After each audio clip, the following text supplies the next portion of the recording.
Well, it's a big audience today, and I'm very much honored.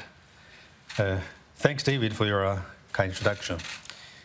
And good to see so many friends from the press, including some of my colleagues from the Diplomatic Corps in Canberra. And so many friends from the press. Ladies and gentlemen, good afternoon. It's indeed my great pleasure to address the National Press Club. Thank you all for your presence today. My special thanks to Peter Phillips.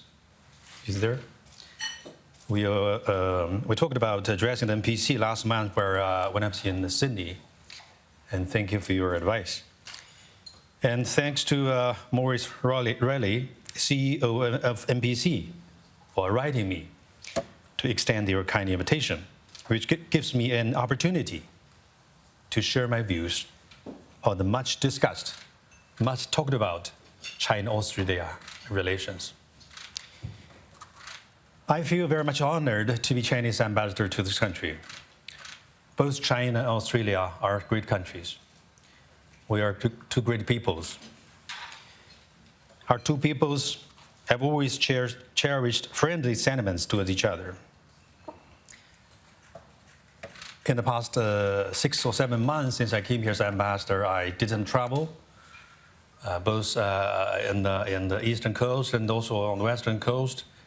And I try to reach out and meet as many people as possible, including the federal governments, the state governments, also so many colleagues and friends from different walks of life in Australia. And my feeling is very strong about the hospitality and friendship that Australian people are having towards the Chinese people, towards China. And I also feel very strongly about their expectations for a sound, stable, friendly, and cooperative relationship between two countries. And as ambassador, as a new ambassador, coming at a very special juncture, I have been very, very, very encouraged. Well, ladies and gentlemen, this year happens to be the 50th anniversary of diplomatic relations between China and Australia. If we look back at the past 50 years, we have indeed made great achievements in developing our bilateral relations. Contacts and exchanges at all levels and in all fields have been very frequent. Friendship and mutual trust have been constantly enhanced. The progress in practical cooperation has been incredibly outstanding. Here I have some figures for you. China has been Australia's largest trading partner since 2009.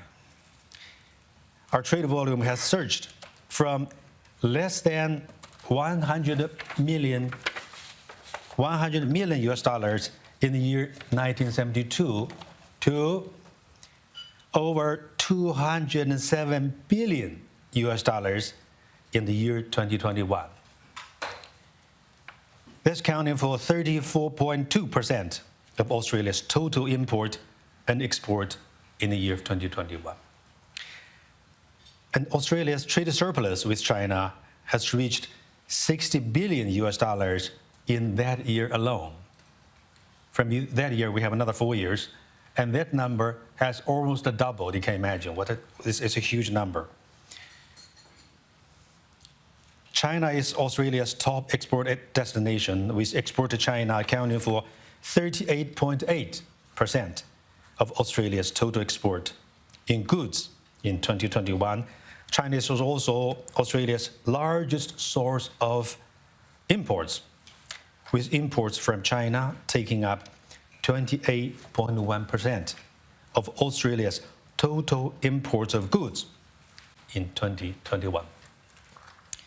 And starting from 2018, China became Australia's largest source country of international tourists and tourist spending, as over 1 million Chinese tourists spend over 10 billion Australian dollars annually during their stay in Australia.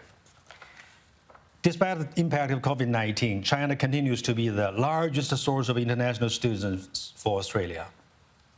As of May this year, there are 131,400 Chinese students studying in Australia, accounting for about 28% of Australia's total international students. Well, ladies and gentlemen, these are just some of the many figures, but they are telling us a very important fact, that the cooperation between China and Australia is important to both sides, and it's mutually beneficial in nature. In the past couple of years, unfortunately, the relationship between China and Australia was caught in difficult situation due to reasons known to all. This has greatly impacted the bilateral exchange and cooperation in various fields and severely damaged the friendship between our two peoples. This is something we don't want to see, and it goes against the interests of our two countries and our two peoples. Now, with the recent federal election, we have a new Australian government. Of course, this is the domestic affair of this country. It's the choice of the Australian people. But it did provide us with a possible opportunity to reset the relationship between our two countries. Chinese Premier Li Keqiang sent his congratulatory messages to the new Prime Minister of Australia, and Prime Minister Albanese returned with a letter of thanks. Defense ministers, foreign ministers from our two countries held their bilateral meetings. We have also seen ministerial communications between the two countries on education, on economy, and on trade. The meeting between the two foreign ministers was especially productive. Important consensus were reached. The two sides reaffirmed their comprehensive strategic partnership and expressed willingness to strengthen engagements, enhance mutual trust, properly handle differences, remove obstacles, and promote practical cooperation in a spirit of mutual respect and mutual benefit. These consensus are significant for the future development of China-Australia relations. The positive progress in our bilateral relations is encouraging. It's an encouraging start. And of course, there's a lot of work to be done. It's very important for both sides to make further efforts to keep the momentum, take actions for substantial progress, and strive to bring our bilateral relations back on the right track.